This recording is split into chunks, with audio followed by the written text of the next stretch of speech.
I started off writing this next album kind of like, I'm writing a love album. Every song's gonna be happy, and and a lot of them are. But the more I have been writing, the more like my life has evolved. I've been like, I can't actually keep writing. I need something Drama? sad to happen. Picture your face. I wanna touch you, but you're too far away. Amber, welcome back to Amsterdam. Thanks for having me back. Huge day for Dutch lesbians because you're finally here. What took you so long? Oh my God. Oh, I don't know what's been keeping me away, honestly. Life, living in LA Yeah. and Detroit, and then I'm back in London now, so hopefully I'll be here more. Yeah. Because it's close. Yeah. The last time you played here, all the way back in 2019, Tolhuistuin Whoa. in Amsterdam. What are we in now, 25? 20, Yeah, so that's ages away. Yeah. Yeah, I don't remember it that well. I actually don't remember it because it's been so many years of touring, Yeah. but I remember being in Amsterdam very vividly. And then we went to this jazz bar and this guy did a drum solo that became like a body drum solo for genuinely about 3 minutes. In a good way? In a bad way. Yeah. In a really bad way. Trying to be respectful, like, oh, it sounds awful. No, it was really bad. And we were all a little bit, I think it was like one of the last times I was ever stoned, and we couldn't really handle it. We couldn't handle it in there. Planning to do it again tonight, or definitely Yeah, not? Miles will do it. Miles will get up there. So, what happened in that whole stretch of time? We briefly had some chats for 3FM, like digitally. You were my co-host, and we had a Zoom interview. But what kept you busy all those years? Well, that seems like 100 years ago. Yeah. Like my entire life is different. I guess I've lived in 3 different cities since then. I've made an album since then. Yeah. I got married since then. I got another dog since then. And then I moved back to London, so I'm kind of like right back where I was. Yeah. But better this Yeah. time. Yeah, everything's kind of happened, it feels like, in that 6 years or whatever it was. And what made you want to go back to London, Um, if I may ask? I think it was just, I mean, I love LA a lot. I loved living there. But I felt a sort of pull, I think, from just like family and friends being there. And before I met my wife, she always wanted to move to London. She was planning on moving to London before we even met. Really? So it kind of made sense to do that. And I had this weird, scary feeling that I was going to really regret going back. I was reading Giovanni's Room, and when we were on tour actually, and then there was this quote that, I was reading it just before I moved back to London, and there was this quote that was like, you don't have a home until you leave, and once you leave, you can never go back. And I was like, oh, fuck. That's the most terrifying thing I've ever heard in my life. So I was worried that I'd have like this sense of, because I really felt like London was like my home when I left it. I was like, oh, like suddenly I just like loved, I don't know, Jaffa cakes and like fucking Christmas pudding and like weird like English stuff. And I was like, why do I love English stuff so much right now? All of a sudden, you loved it. Yeah, I was just like, and then I was scared that once I moved back, I'd be like, oh, this isn't my home anymore. But no, it turns out he was wrong. Yeah. It does feel like my home. And I love the English things. Yeah. At the pub, and I don't really love English breakfast, but other than that, kind of love it. But there's lots of English culture that I don't like, but mainly the food. Something's happening. I feel happier. I could be losing my mind, but something's happening. But I assume like when my dreams of England are like Christmas is so romantic over there. Like in terms, it is quite. if you compare it to America, like. Yeah, I mean, it's really different because I had like a really nice few American Christmases with my wife's family who are all American. And it's like, it feels like being in a film, like, I don't know, it feels like not Home Alone but without the missing child. Well, maybe more like the Kristen Stewart Christmas movie. Have you seen that? Oh, I have seen that. Yeah. I can't It was I not. can't remember if I loved it, but I'm sure I did. Whatever. Kind If of. it had gay stuff in it, I probably loved it. And like, there comes a point where you're just like, I'll take what I'm given. Exactly. But yeah, the Christmas in England is more like, I don't know, just like cobbled streets vibes. That's what I feel like it is. Near where I live, it's just like cobbled streets, like little dainty little lights, and it's all a bit, I don't know. Yeah, it's sweet. I love it. Let's talk a little bit about the current tour you're doing with Lorde, of course.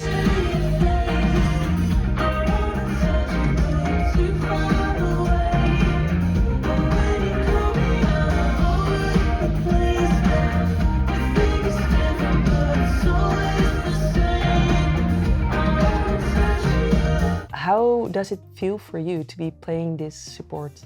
It feels so good. I'm such a massive fan of the show. Like, I think when you go on tour, like, there comes a point where you've seen the show and like, you've seen it 5 times and you can't even imagine having to see it again. Even if it's like the best show ever, you're just like, okay, I get it. But with her, I just kept finding myself like going back again and again and again and watching the show and just feeling kind of emotionally like so moved by it every single time.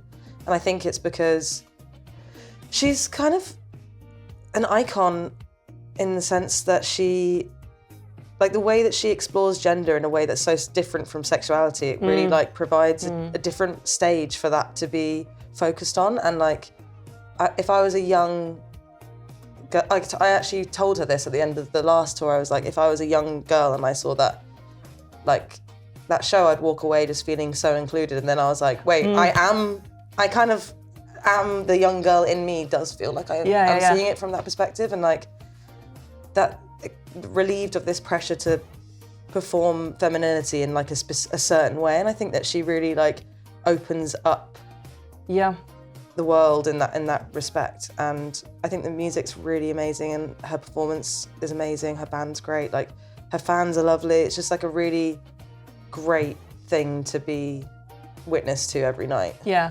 And what's your favorite part of the show? Because this is not like sounding like a joke, but for me, like the Calvin Klein boxer short representation, like if you talk about feeling seen and being like the tomboyish girl that I was when I was listening to her first records and making Tumblr shit up, I don't know, it's like so refreshing to see someone on stage doing all different kinds of things. Yeah, and just like, I mean, my favorite part of the show is, I fucking love the treadmill one.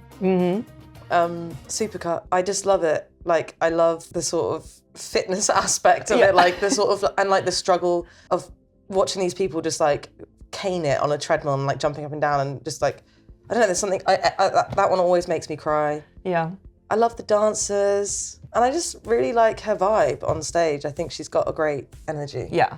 And it just like relaxes me. I think a lot of the time I see women on stage and like, despite how, like regardless of how like in awe I am of their performance, I'm kind of like, I could never do that because I don't see myself in that. And I feel, whether I like it or not, like I feel slightly alienated and like, oh, that's so weird. Like how am I supposed to perform?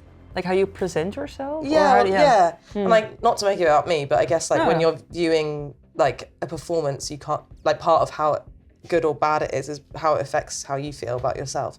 And like her performance kind of, I was like, oh, I didn't know you could do that. I didn't know you could be like a massive pop star and just like wear jeans. Yeah. I don't know, like it all comes down to wearing jeans essentially. Representation we need. Yeah, and I just feel like it just makes me so relaxed and so inspired. I love it. Yeah, it's so cool. And I want to show you a picture, like people came to the London show wearing a shirt saying, "Sweat tour for gay, mentally ill teenage daughters who like to shake ass after a mental breakdown." Have you seen these shirts? I haven't. What do you think of it? So funny. Yeah, clocked. That is, I want Would you one of agree? those. Yeah, I would. Yeah. That is so true, and I really want one of those t-shirts. Love this little graphic. Yeah. It's kind of amazing. So real, this heart. Yeah. Oh, my head looks tiny.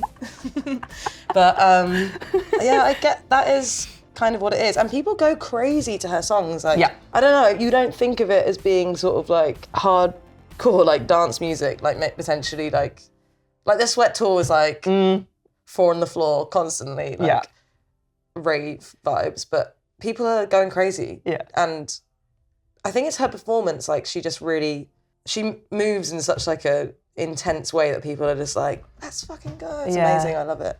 So it does feel like the Sweat Tour for sad little gay people. There are loads of sad, maybe not sad, but there are lots of little gay people out there. And that feels really nice. Like, it always feels nice when I see, like, I'm supporting someone and their crowd reflects my crowd. For headline shows, like, it feels really welcoming and nice. Because I've been on tours that it's not necessarily the case. It feels like a whole different audience, and that's great in a different way. Like, it feels almost more important in those sentences to like speak out about like gay rights and trans rights, because maybe, I don't know, if you're like in Kentucky and you're supporting, I don't know, whatever, like a country artist or whatever, like maybe the crowd isn't going to be like full of people that necessarily have the same ideals as you. So there might be like a little trans kid in that room that actually feels really supported by saying something that includes them. Whereas in this one, I feel like if I say the word gay, like people would like pass out or something. I don't know. It's great though. I think that's gonna happen tonight here in this room full of lesbians. There's like too much gay panic to handle, but it's gonna be great. And I remember, because you mentioned like the sad stereotype that we talked about like years ago, that you were included in so many like sad autumn playlists and like yearning lesbian themes, and that people made you like the OG sad lesbian. But I feel like there's like, if looking at your Instagram stories, for example, with dogs and happy life, I feel like there's a new Japanese house era I think coming soon. There is. I started off writing this next album kind of like, I'm writing a love album. Every song's going to be happy. And and a lot of them are. But the more I have been writing and the more like my life has evolved, I've been like, I can't actually keep writing. I need something Drama? sad to happen, because I can't keep like writing about happy stuff. So I just started like writing about breakups, essentially, like, but in a different way. Yeah. And that's a really interesting thing to do because, well, first of all, it's really hard to write a song that's not cringy as hell about happy stuff, for me anyway. Yeah. And so that's a challenge in itself. I focus so much on relationships in my life, like that's like the main sort of thing that inspires me to write. And when things of that feel really great, then it's just like, okay, so where's my yearning? Like, where do I get that from then? But I found ways. I don't know what's right anymore. I don't wanna fight anymore. Sitting in the backseat, driving with my sunshine. Baby, well, I've gone a little crazy. Surely someone's gonna save me now. I can imagine it changes for you when you're performing the songs of the last album, and like the state of mind or how you're feeling right now. Is that difficult? Like, I mean, because they might feel like old in a sense to you. Yeah, they do, but they are. Of course, that always happens, but I mean, like in the place where you are right now. I mean, I'm so compartmentalized now when I'm performing. Like, I'm not like really thinking about the specific words or like content about, or like the time that song was about. I'm more like thinking about what it's doing right now to the crowd. Yeah. And like watching their reactions and like seeing someone be affected by that draws me in more than it does to like imagine my own past experience. Yeah. And like, songs get really old to play, but like after a while, like crowds are really different each night. So it kind of, that's what you're feeding off. And also at the beginning when everything's really raw, that's because you haven't really played the songs that much. So really all I'm thinking about then is like, am I gonna be able to remember the next line? Am I gonna fuck this up?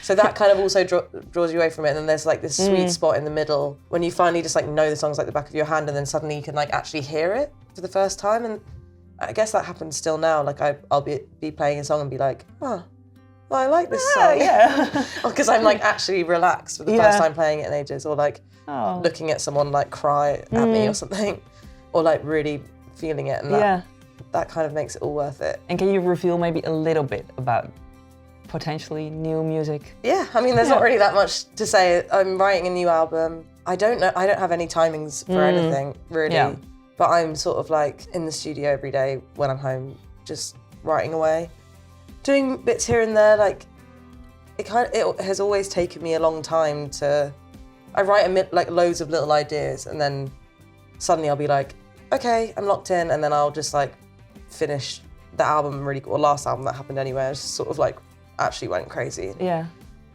Went quite crazy actually doing it. But right now I'm in just the phase of just like trying to get as many ideas as possible and kind of like get that outline so I can figure out what the album's actually going to be. I think it's going to be quite a weird little album, but I'm excited for it. Yeah. Because I can imagine like maybe more newer fans that got to know you through the Apple remix of Charli XCX. When you made me so sad, so sad. And you're making me so sad, so sad. Doing the Apple remix and doing I did some of the score for Overcompensating, this TV show that my friend Benny created and wrote, starred in. He asked me to do this, and that was like at a very similar time to doing the Apple remix, and like it really made me fall in love with writing more electronic stuff, because the first sort of bit of the album has been really like organic and like lots of little twiddly guitars and like kind of classic sounding, and then I was doing this score and I was like, I absolutely love just like messing about on my laptop and like making weird sounds out of synths and just like making a quick decision, and just like it's so easy and fun, and like obviously there's difficult parts to it, but it makes songwriting feel easy for me, because I'm like I don't have to just hyper focus on like the sound of what like string to use or like to play on the guitar, or like you can just kind of be like, okay, like I've done that bit, that sounds cool, like let's just go with it, let's keep going. And like Charli's really good at that, making quick decisions, working really fast and not like lingering too long on the smaller details when you're in the process of like writing a song and like catching the train. And that kind of taught me how to do that again, because I think I'd been sort of more stepped back and like focusing not on like the quickness of things, but focusing on like the small details. And yeah, I think there's going to be a lot more electronic stuff in my writing since doing that. It's like been one of my favorite things. Two of my favorite things that I've done in a long time. I love doing it. And I think I was like... And you learned to dance as well. I did learn the dance. I don't think I've ever done the whole... Have I done the whole dance on mine? I don't think I ever did. You tried. I tried. I think I did a clip of it and then I was like, I'm not doing it. But yeah, I absolutely love Charli's music. Like I'm such a massive fan. And I think when she asked me to do that remix, like it hadn't become like the viral song yet. So I was like, okay. And then as I was doing it, it just became this fucking viral thing. And I was like, oh my God, like what am I gonna do? Like this is gonna be so scary. And I don't think I knew that it was gonna have this much like attention on it. Yeah. But I really like what happened to it. And it was just really quick and organic. Who has been your favorite Apple girl so far? Like one of the people doing the dance. I was at the Primavera Festival this summer, and then Chapel Rome was the Apple girl all of a sudden. I think the apples are right to the core from all the things passed down from all the apples coming before. That's right, I split the apple down symmetrical lines. So what I find is kind of scary. Make some fucking noise right now. Oh my God, hers was so good. She's so amazing. She's so hot, fucking hell. Yeah. I think my favorite Apple girl is George. Oh, yeah. When he did it, I was like, George.